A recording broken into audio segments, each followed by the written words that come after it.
Shalom and welcome to another in our series of podcasts from Temple Beth Am, a dynamic center for conservative Judaism in Los Angeles. We are talking about episode 5 of season 1, just to be clear. And the main topic in this episode, I would say, is divorce, right? And Amir's status as a garush, as a divorcee. Most weeks there's sort of a number of different topics to choose between. This week that seemed to really be, again, other than maybe thinking about white lies / non-full truths, it seemed to like the divorce was sort of the central piece of this episode, which made the most sense to discuss. I mentioned before, when I was introducing the episode before watching, that most weeks the structure of our conversation is largely like Rabbi Schatz and I discussing and people sort of chiming in throughout. This episode is a little bit more complicated because, as opposed to, say, an episode when we discussed like people being unmarried in the Jewish professional world, an episode about like divorcees to two unmarried rabbis is like a little bit more complicated because I don't have personal experience on this front of like what it's like out in the world as someone who has this who has been previously married and is trying to figure out how you navigate that, how you navigate telling the truth, when to tell the truth, when to divulge this information to people, right? All of these pieces that Amir is dealing with. And one piece I think it's important to note also is sort of the context in which they find themselves, right? Robert mentioned before, it's one thing to be 20-somethings in sort of the modern Orthodox, in the swamp, as they call it in Katzimon, the Bika, the swamp, which is what people call Katzimon. It's very much this sort of like young, professional people looking to get married and settle down, like very intensely kind of scene. Someone has the sound on from the episode. I don't hear anything, Michael. Okay, no one else seems to, so I don't know. But that the context in which they find themselves is obviously different than many other contexts in which, I think for most people who are living, who are in their 30s or 40s, it's a very different kind of conversation than Amir trying to date 20-somethings, being a divorcee. But I think it's just an interesting topic to sort of delve into a little bit. You started with a class before the episode just talking about, in Jewish thought, the sort of status of multiple marriages. We talked about how this week Abraham, actually in this week's Parsha, is the first person to sort of get married after having been previously married. And it's certainly an idea, the Torah believes in no-fault divorce, that people, or again, men at least, can easily get out of a marriage. It's a little different for women, but there isn't supposed to be, as far as we can tell, and I think I can say there isn't supposed to be like a strong stigma attached to people not, people's relationships not working out. The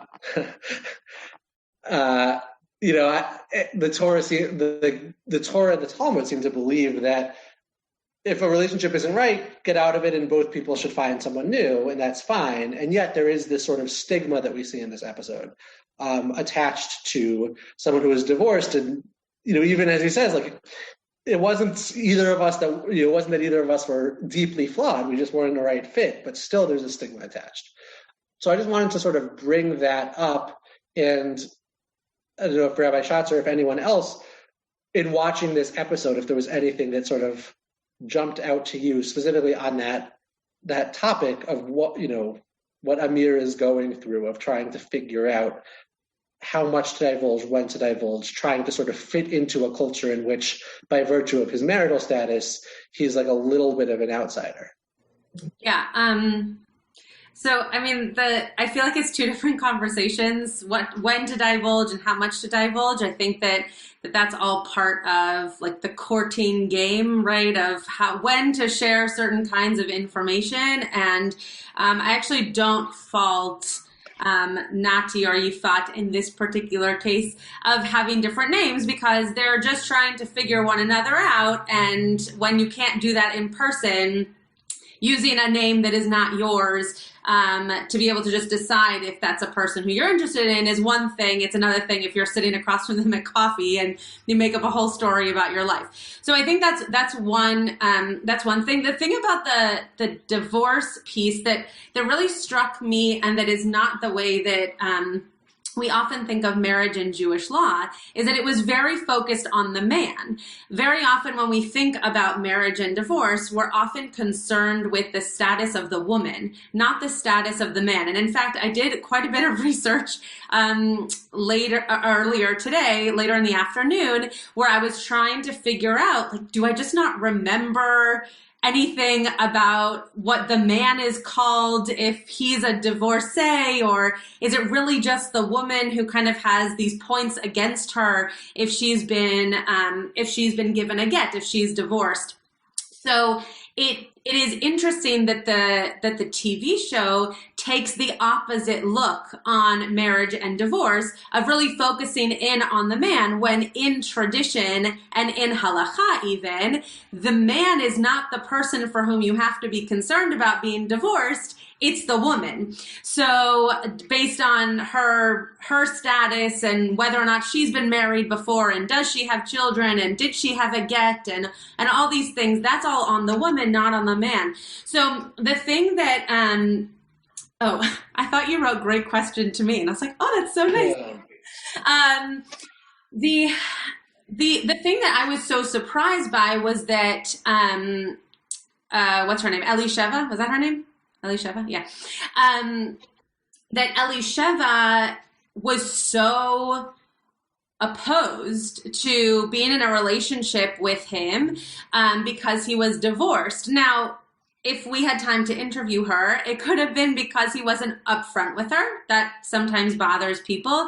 It could have been that he was divorced at all, right? Now, I could imagine that a person who's 22 dating a man who's been divorced and has a family, that's a whole other ball of wax. We're talking about a guy who's 30, which is still quite a bit older than she is, but a guy who's 30 who just happens to be a guy who was in a relationship that didn't work out, and now he's a single man.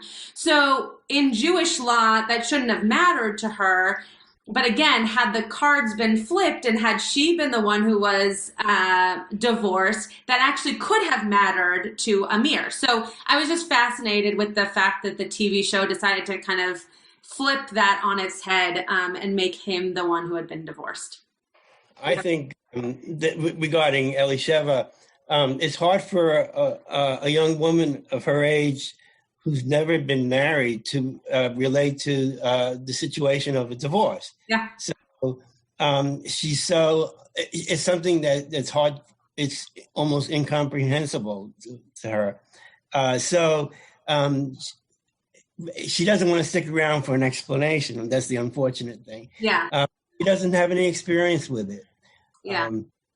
Yeah, you're right. I mean, I think when it comes to just even the normal world, even if you've been divorced or not, the idea of someone who has had experience in relationships versus someone who hasn't had experience in relationships, it's often less exciting or more nerve-wracking for the person who's more experienced to be in a relationship with someone who has not really had experiences in a romantic partnership. So I'm sorry. It might actually be similar to somebody expecting a virgin, male or female. Yeah. And then finding out that that person has a little bit of experience there. Totally. And I think that Renee brings up an interesting point, that there is still a stigma because the community would question why she had to resort to a divorcee. Yeah, sort of, except for, again, usually it's not something that, like, that is seen in, if anybody saw the show, there was a whole plot line about when you do resort to dating someone who is a divorcee or someone who's a little bit older. Shtisel. Yeah. It is. Okay, great. Yeah. I just don't remember which Orthodox show I enjoyed. So that is something. It would be surprising to me if that happened in a modern Orthodox and in their kind of community, but it's possible, I guess. It's possible that she would think of herself as being looked down upon, maybe not pretty enough, maybe not worthy enough to be with somebody who was who had been used before. You're saying you think it would be surprising in an Orthodox context? Because I don't think it's surprising. I mean, I think, yeah. No, I mean, this idea, well, Renee's bringing up, for people who watch Shtisel, that was very much, with Akiva, the main character, whose first crush is this woman, Elisheva, who's divorced, or her twice widowed with a son.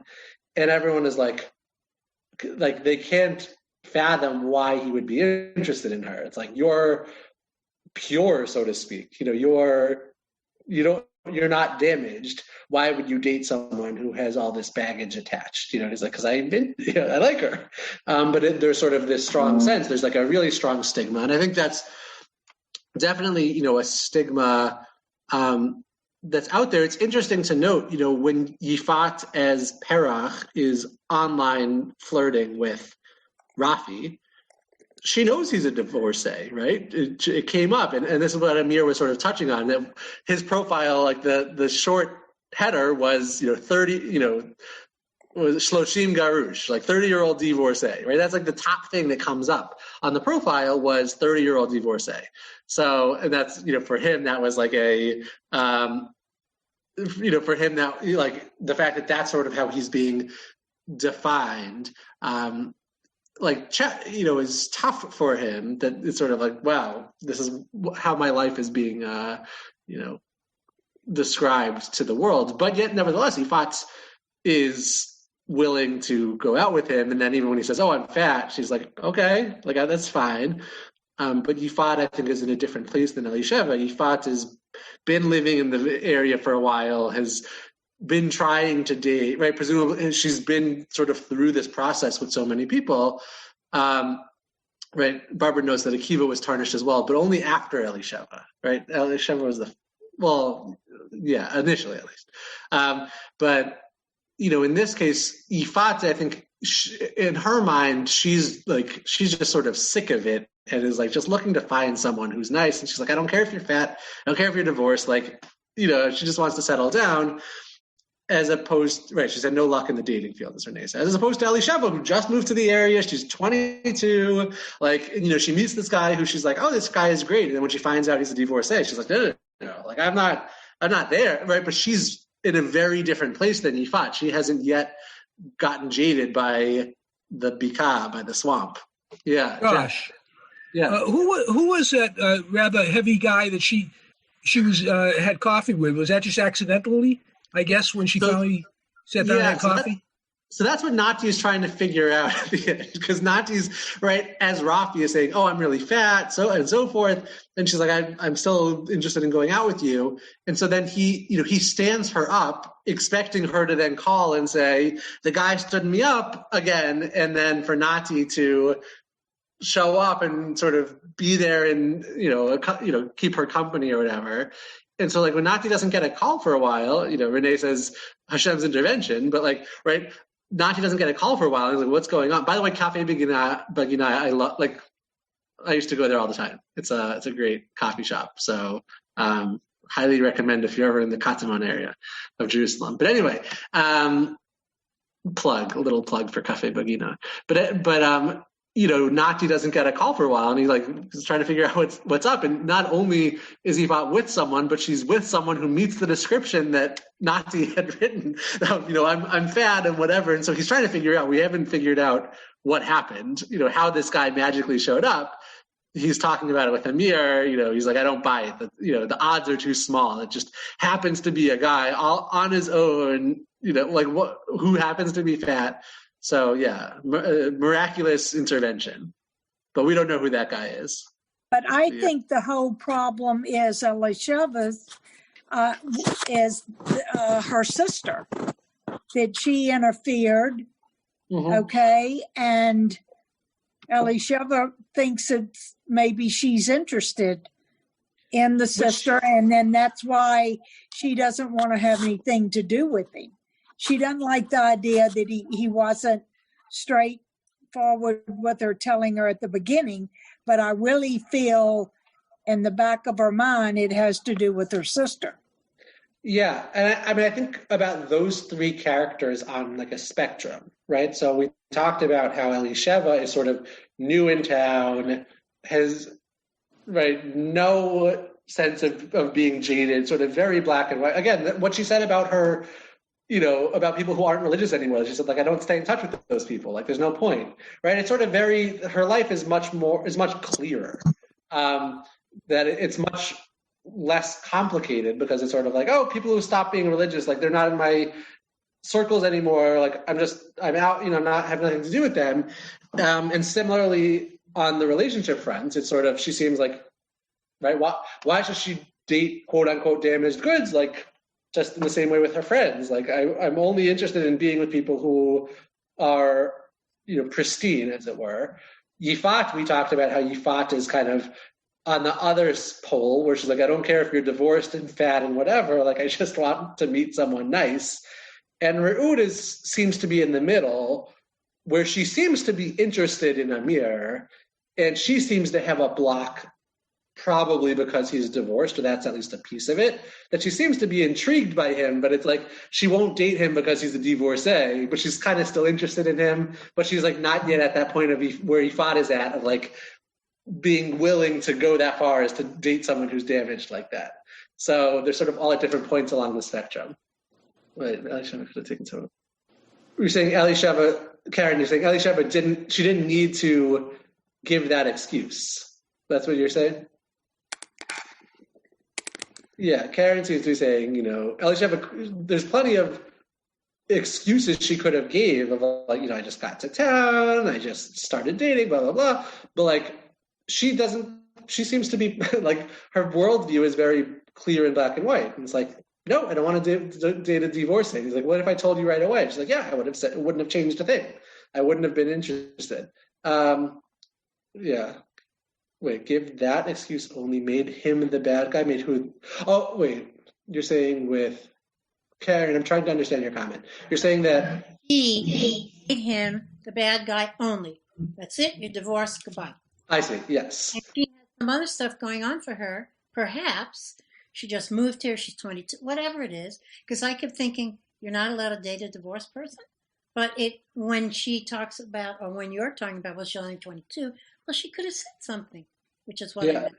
Yeah, that's kind of what I meant in terms of like the flipping of the halachic paradigm, right? That if it was the man dating a woman who had been divorced, some of those questions and some of those concerns are real according to Jewish law, and some are not. Some are still a little bit silly and a little bit antiquated, but there's no concern the other direction, right? In terms of potentially the community.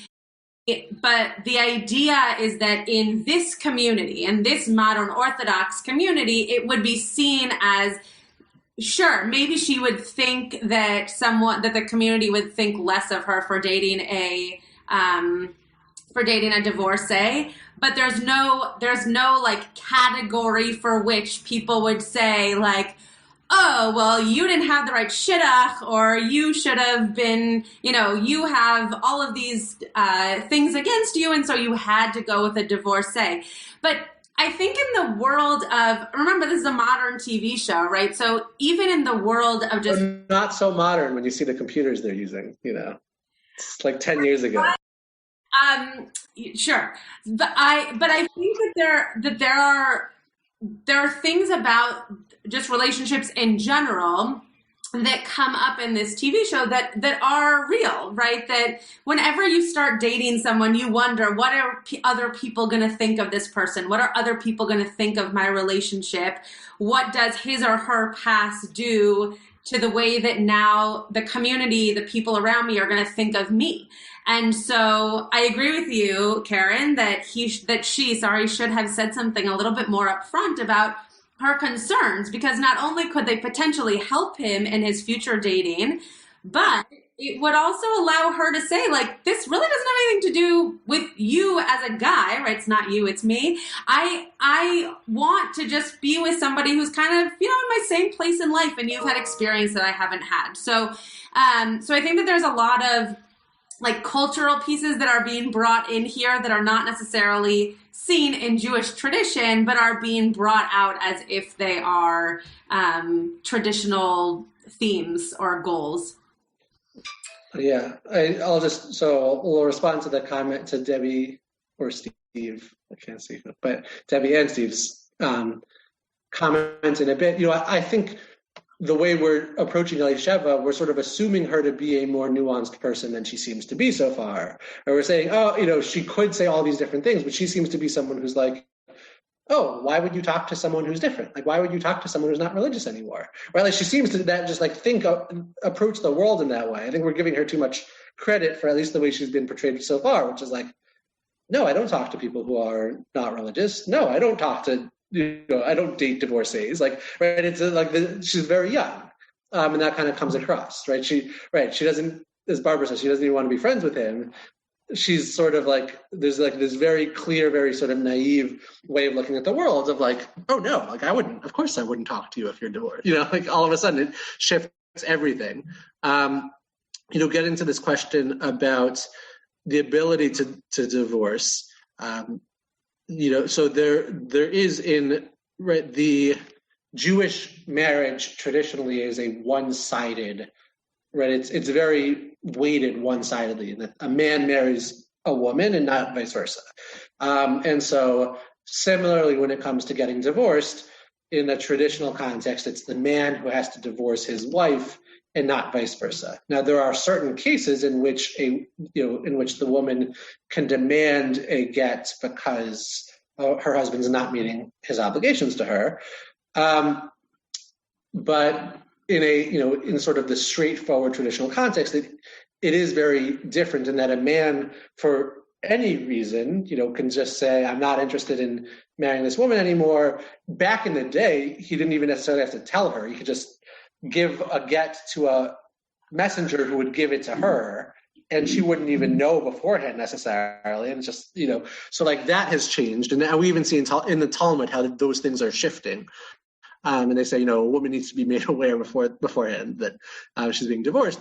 But it's still a one-sided arrangement, and different movements have tried to create different fixes for how to make some of those problems go away. In the conservative movement, there's a couple. The Lieberman clause, which is a clause put into the ketubah, is the main way of trying to sort of course correct and allow for civil divorces to effectuate a Jewish divorce. In the Orthodox worlds, it's what we call a halachic prenup, which is a separate document signed before the wedding that does a similar thing that says, if a civil divorce happens, now the ketubah essentially comes into it. The ketubah, by the way, is a list of obligations of a husband to his wife, and if he doesn't meet those obligations, right, if they're getting divorced, he has to give her all those things. So what the halachic prenup does, essentially, it says, now once the civil divorce takes effect, now he's obligated to do all those things, including pay for all of her costs of food and housing and all these things, which is a very high amount, until he gives her again. And it says, especially problematic for women who wants to get and husband doesn't want to give, or missing in action guys in Israel. Correct. So Rashad says the conservative movement uses the halachic prenup as well. Great. The difference between Orthodoxy and the conservative movement is, in Orthodoxy, that's the only, right? So if we sort of go spectrum-wise, right, we've had this issue, a major issue in the Jewish world of agunot, agunot literally means chained women, and that is women whose husbands either are refusing to give them a get, or in certain cases, the husbands went missing, we don't know where they are. And we don't have any reason to suspect that they're dead, but we just don't know what happened to them. And so the wives become chained. They become stuck because they can't remarry until either they get proof that the husband died or the husband issues a get. The attempted course correction for that in Orthodoxy is the halachic prenup, which, like, I'm not allowed to officiate a wedding without a halachic prenup.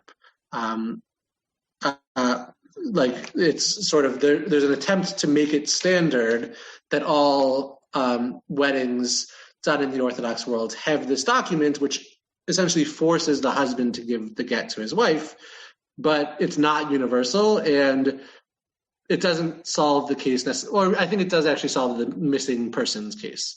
If the husband says, you know what, I'm willing to pay $6,000 a day out of spite because I don't want to give her a divorce, like, or whatever the amount is, theoretically, he could continue, for all time paying $6,000 a day or something to his wife rather than giving her a simple piece of paper that, ends his obligations. But it's definitely easier for a man to get out of a relationship than a woman in general within, the traditional Jewish context. And the piece of that is most important to understand is that it's not just about separation, right? So in the conservative movement, if you have the Lieberman clause in your ketubah, then you don't necessarily need the halachic prenup, though sometimes people choose to have it. But if you don't have the Lieberman clause, which most people choose to not have for, as I mentioned before, people watch the show, we could do a whole class on, they do have the halachic prenup because for the same reasons as Rabbi Pernick just mentioned, it guards them in a certain way for their relationship if it falls apart. The piece that's most important to understand, and Rabbi Pernick kind of glossed over this a little bit, but I just want to make it really clear, is the get. It's not just that you decide to live in two different homes and you go to the civil courts and you figure out custody and all those kinds of things. It's that there is a process of giving a get. And I don't know about the Reform movement, whether or not this is even necessary, but in the conservative movement and in the Orthodox movements, it is done exactly the same way. And that for a lot of conservative Jews who find their lives mostly in an egalitarian setting is extremely problematic, because even if you are in a world in which your voice is heard and your voice is uplifted to the same level as a man's, when it comes to divorce, even in the conservative movement, it is the case that the get ceremony, which is a piece of paper that's folded in a certain way and dropped into the hands of the woman, needs to still be done in that exact way. It can't be the opposite. It can't be that a woman drops that piece of paper in the man's hand. And for some people, that's very problematic. And for other people, it allows them to feel like they're being drawn back into the history of what a ketubah was for, because it's the mere experience of receiving the ketubah. The woman receives the ketubah under the chuppah, and in a get ceremony, she is given a get to basically say, I'm giving you that which your ketubah has written in it. So I just want to make that extremely clear for people who didn't understand the get experience. That's where it is the most divided. That's where it's the most kind of focused on the man. And the other thing that I wanted to mention is that when these laws were being written about divorce and marriage, really, men could have multiple partners. Women could not. Women belonged to a man, right? And in order for them to belong to the next man, they had to not be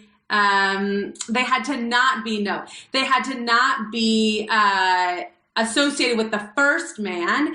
So that also is a little bit, first of all, sexist, but that's a little bit antiquated also when we think about how marriage and divorce works. And that's why it's much more on the man to do it, because he can have multiple partners, but the woman needs to get out of it because she can't go on with her life if she's chained to the same man.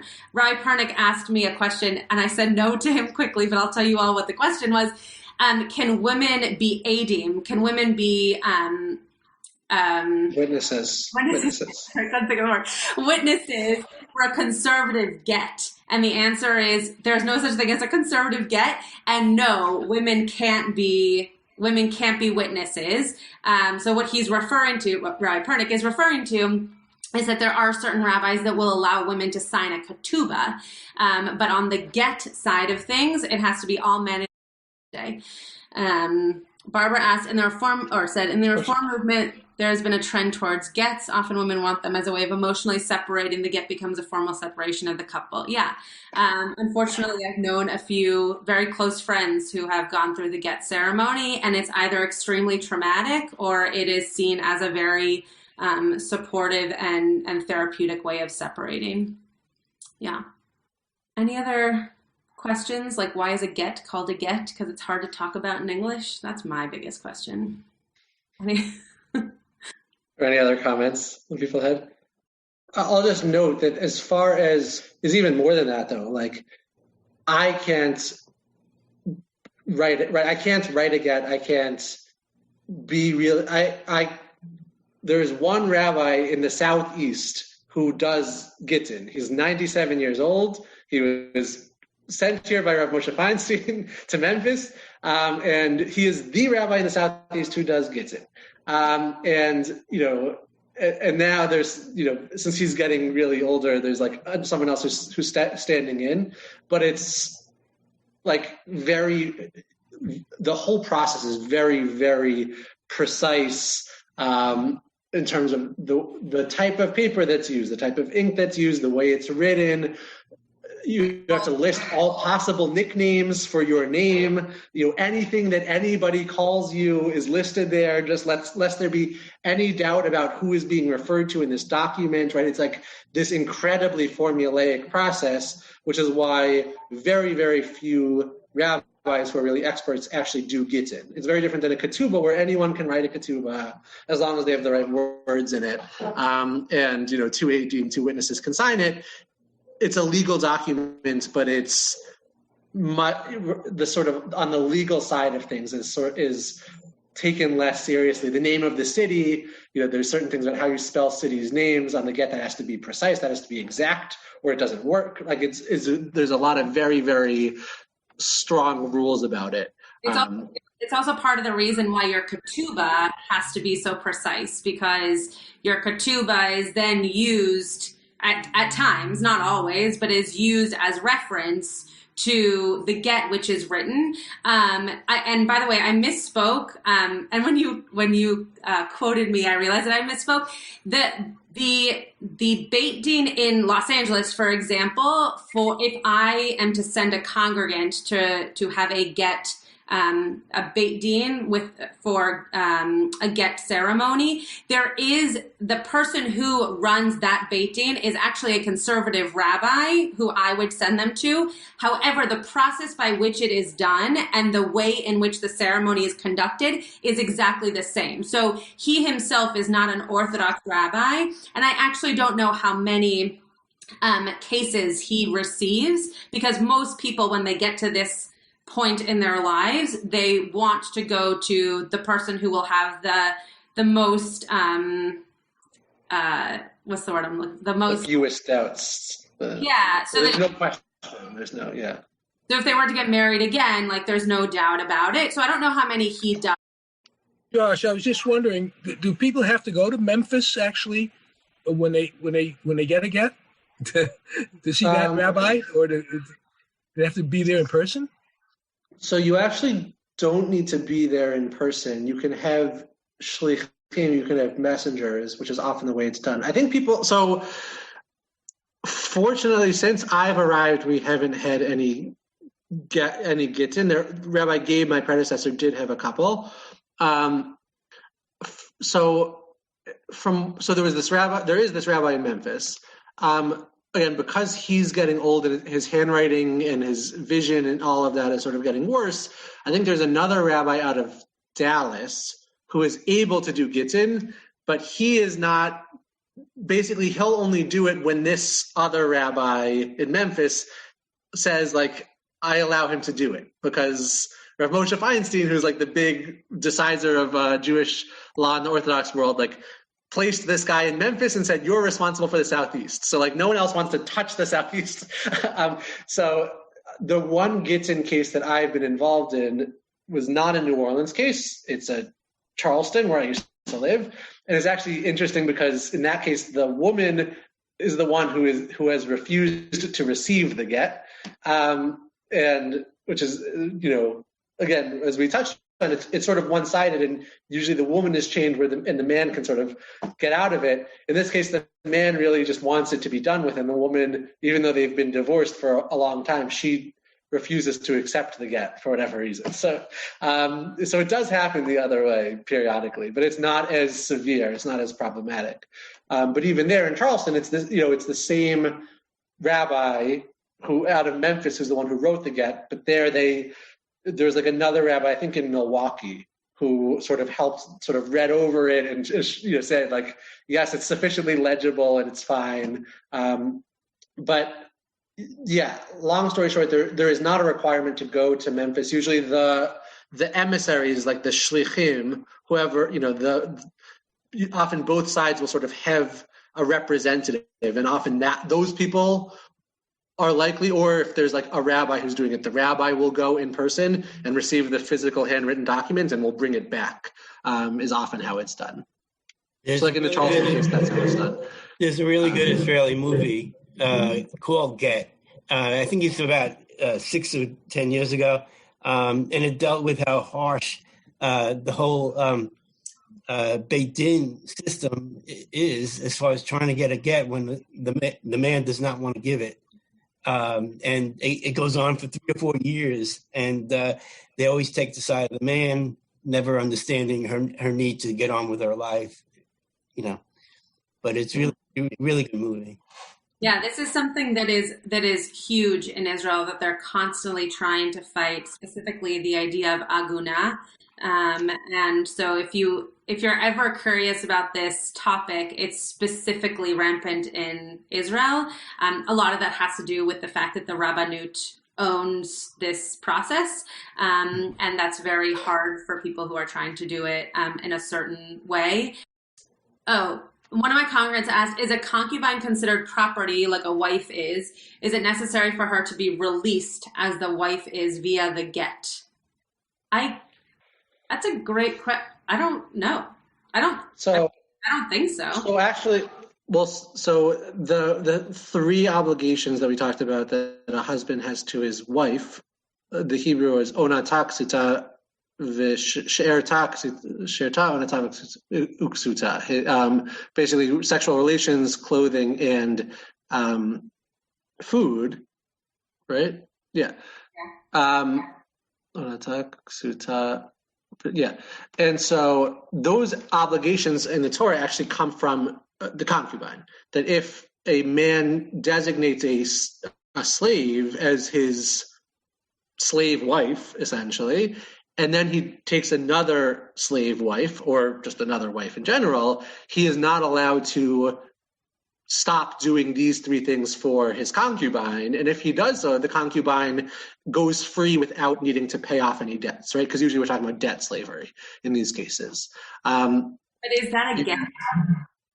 Well, but in that case, right, that's the case of a concubine, and there's no get, but she goes free. She's freed, and she's freed, and there doesn't seem to be a get, but also there's no longer a debt. There's no debt or get. Okay, but it was never a ketubah in the first place. Right. No. Well, that's why I assumed the answer was no. So the answer is sort of.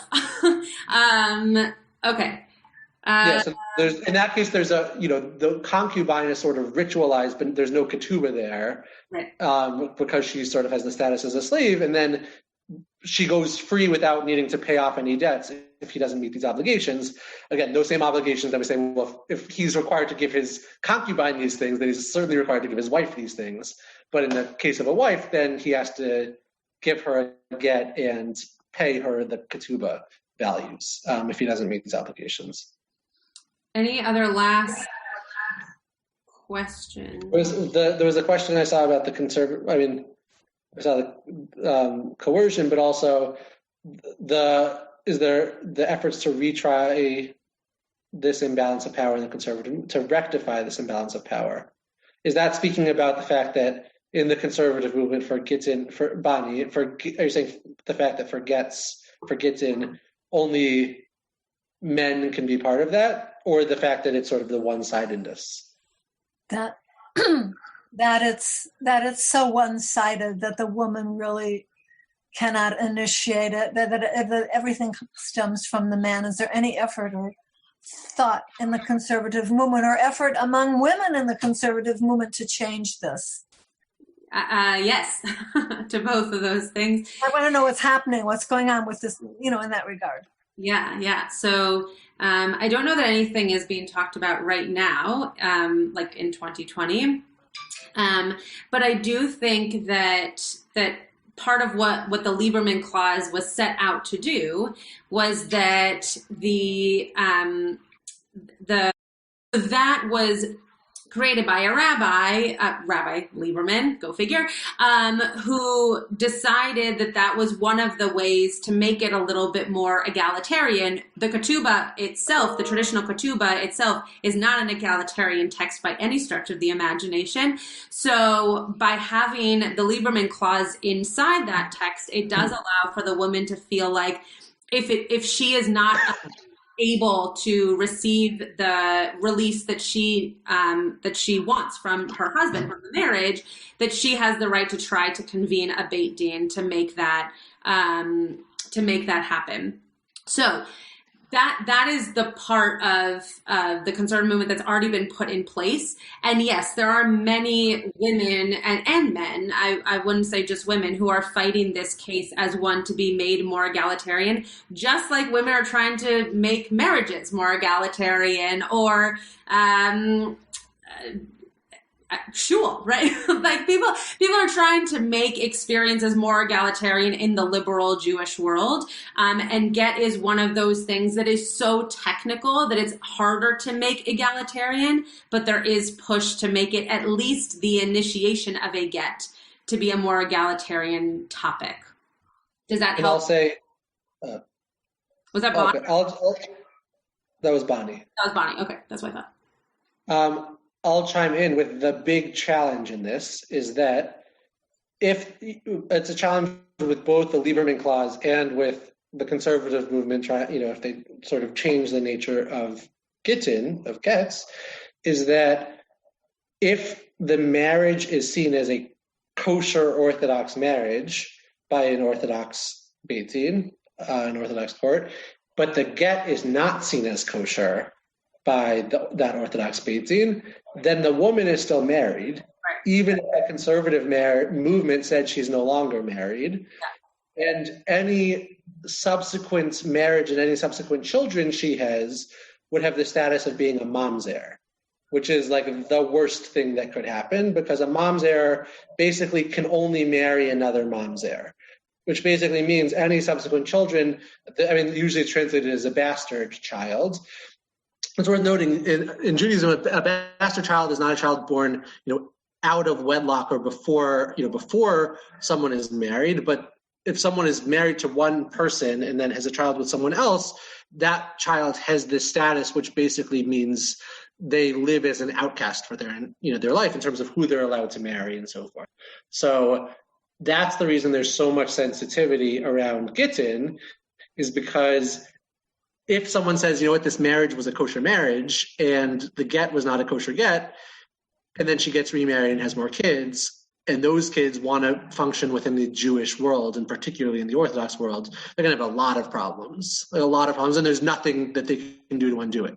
If there's no way for a mamzer to unbecome a mamzer, they're stuck with it the rest of their lives. So it's a pretty big deal, and like a really tragic situation that people want to avoid sort of at all costs. There are tshuvot. I believe one was actually written by Rabbi Elliot Dorff, who my congregants know very well as one of our congregants, that talks about how mamzerut is not something that the conservative movement holds by any longer. So it would really only be something that is an issue if the person then tried to live in the Orthodox world. But Rabbi Pernick is correct that there is. And it's not just with get, right? It's with this idea of marriage too, that anything that could be seen as the start or the stop, which could be the start of generations past yourself, all of a sudden there's these questions of, am I doing this in such a way that my future generations will be set up for the lives that they want to lead and for success? And some people see that as a way of saying, I'm going to stick it to the man and I'm going to do what I believe in, and I am going to get married the way I want, and I'm going to get divorced the way that I want, and all the rest of it. And there are other people that say, you know, I'm really nervous that this could turn into something that is bad for my children or my grandchildren. And bad meaning the Rabbanut won't accept them. Not bad meaning we're going to have a terrible marriage if we get married by a Reform rabbi. I would never mean that. But this idea that if things are not done in the quote correct way, which is what Orthodox Jews mean when they say halachic, right? That's the correct way. If things are not done to a certain standard, then what could happen to their children and their grandchildren is a question for some people. So, it's really tough, and we've gone 7 minutes over, so I don't want to keep you too much longer. But if anybody's ever interested in this topic, I specifically, as a woman and a rabbi, deal with this a lot, because if I'm doing a wedding, that's already something that is not seen in the traditional Orthodox world. And so there are a lot of conversations to be had around that if a couple is nervous about what that looks like for their children and their grandchildren. Just another. How do Mamzerim deal with this in Israel? So do they just say, screw it, and I'll get on with my life in a non-religious way? There's no civil marriage in Israel, so right.